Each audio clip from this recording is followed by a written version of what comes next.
if you ever want to take on private equity investment, I think everyone should think very, very seriously about that. 'Cause what was the business? You said it was hockey related in what way?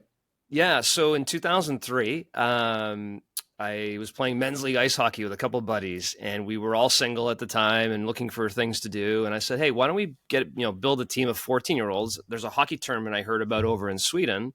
Why don't we build a team and we'll get a free trip to Europe and we'll coach the team in this tournament and have some fun."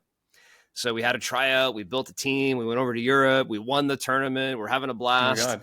And we look at each other and we go, "This is fun. Let's do this again next year."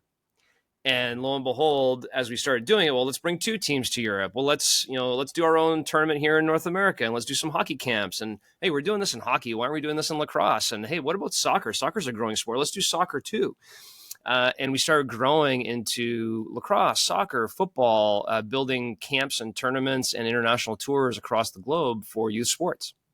And the business just Wow. ballooned. And it was just an amazing ride. Great people, great culture, great everything until the moment that I made some catastrophic mistakes that led to its demise. That is quite an operation to get 50 million in revenue from sports camps and tournaments. Like, how many employees were you up to? At the time I left, we had a little north of 700. Holy hell. Okay, that makes more sense. I figured you're going to have a huge team to be organizing those sorts of things. And at the Yeah. end, you said everything kind of imploded. Does that mean the business went under afterwards, or is it still going along today? Well, karma's a bitch, Michael. And what ended up happening is in 2018, this private equity firm invested in the business. They got rid of me. They changed the culture of the business. Again, they hurt a lot of people that I cared deeply about. The place became pretty toxic. Right. Legal battles ensued. The company was in probably 20 lawsuits with different people and companies and myself everywhere. And guess what happened a year and a half later? COVID. And you had a sports business that had 200 teams every year going across the pond where you are for sporting events and all these things.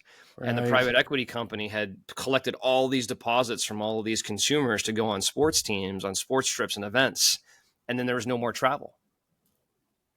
And so the private equity firm at that point had to determine, are we going to put more money into this company or are we just going to cut bait? And they ultimately ended up going into bankruptcy and cut bait. And in the process, screwed all the consumers, all the employees and everybody in the process. And, Oh, by wow. doing that, the company basically went into, a trustee's hands and the assets were sold off.